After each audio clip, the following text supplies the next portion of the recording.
Aroniju 11 Rīga AD rati vai bērnu ratiņu dārziņos var iegādāties šādus ratus.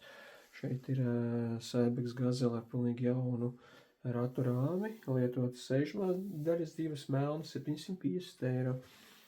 Nu, tad te ir virknīte ar Saibex ratiem, 3. paudzes, 2. paudzes rati, Miosiņš, 1.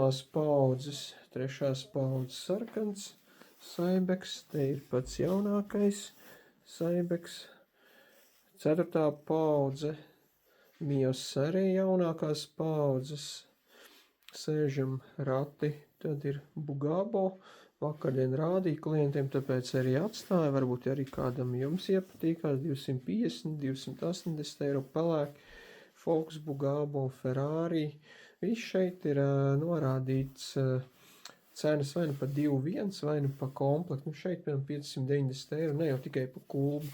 Arī tur būs viss autokrēsliņš, Isofix bāze, klāt arī sēžamā daļa. Te ir tāds pats tās 390, viss pilns komplekts. Te ir pilns komplektiņš, Design 890, arī jaunās paudzes pelēki, 3. paudzes Saibex, 2. paudzes, 3. paudzes Saibex. Te ir dažādas krāsu gammas, ja kādam patīk, ir rozīgs, oranžīgs, kaut ko tādu spilgtu, ja gribās. Pelēki 2. paudzes ar to kapucu var redzēt ar dizainu, zili, talos, visur gājēji, 3. paudzes melnie, talos ar melnu kulbu.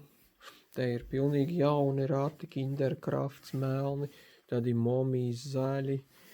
Tur ir arī Kinderkrafts pelēks un ar rozā kapucīti arī Kinderkrafts. Tur viss pilni komplektiņi no 290 eiro līdz 500 eiro pilnīgi jauni. Var arī iegādāties mājaslapā, guļammaisi daudz ir pieejami. Ir arī autokrēsliņi, ja nu neesat vēl atraduši, var iegādāties. Nu tālūk, tiekamies bērnu ratiņi dārziņos.